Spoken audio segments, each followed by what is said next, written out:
Thank you, Mr. Chairman, and thank you for calling today's hearing. Piracy, particularly off the Somalia coast, is a disruptive threat to world shipping. Tragically, just last month, piracy also became deadly for Gene and Scott Adam of Marina del Rey, California, and their friends Phyllis McKay and Bob Riggle of Seattle, Washington. I, too, extend my sympathies to the families. These four individuals posed a threat to no one. They were not mariners involved in international trade. The Adams were living a lifelong dream. Ms. McKay and Mr. Riggle were friends joining in the adventure. While the circumstances of their deaths are still being investigated, we do know that they were killed by their Somali captors while their release was being negotiated.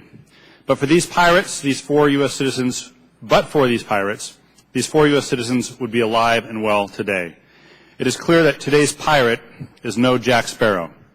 Although piracy has been a threat to seafaring nations for thousands of years, the emergence of aggressive and persistent attacks off the Horn of Africa is especially concerning. The killing of these four hostages aboard the Quest certainly increased the attention of the international community on piracy, and the international community has increased its focus on piracy.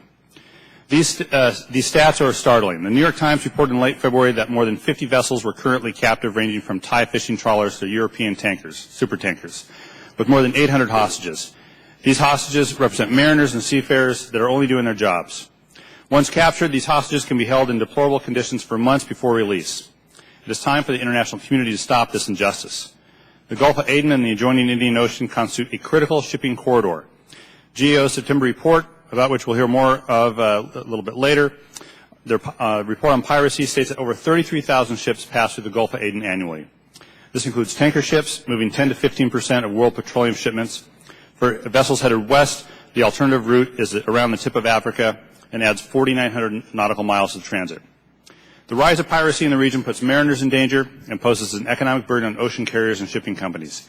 In fact, according to Chatham House report, insurance premiums in the London insurance market for ships traveling through the Gulf rose tenfold in 2008.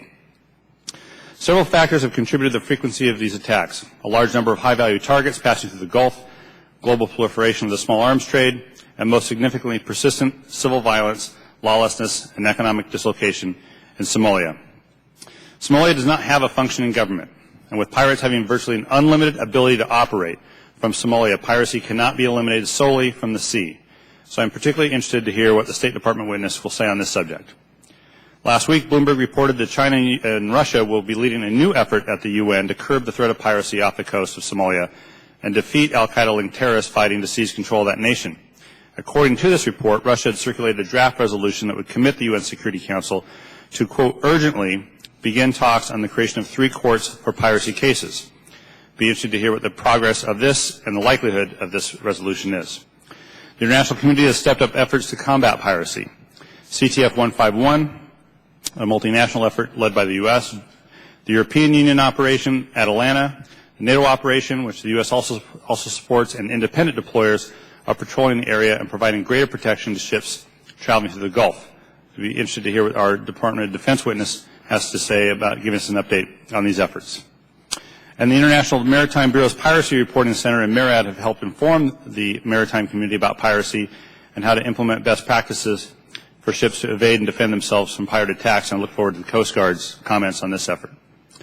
GAO's report from last September discusses several challenges and I think describes a mixed bag of success. Prosecution of alleged pirates remains logistically difficult, although that I note on February 16th, the pirate associated with the attack on the Maersk, Alabama, was sentenced to 33 years by a New York district judge. The pirates have greatly expanded their areas of attack to an area as large as the lower 48 states. There have been a steady increase in the number of attacks, and the rate of success has declined, but the number of hostages being held is increasing, and the ransoms being paid are increasing.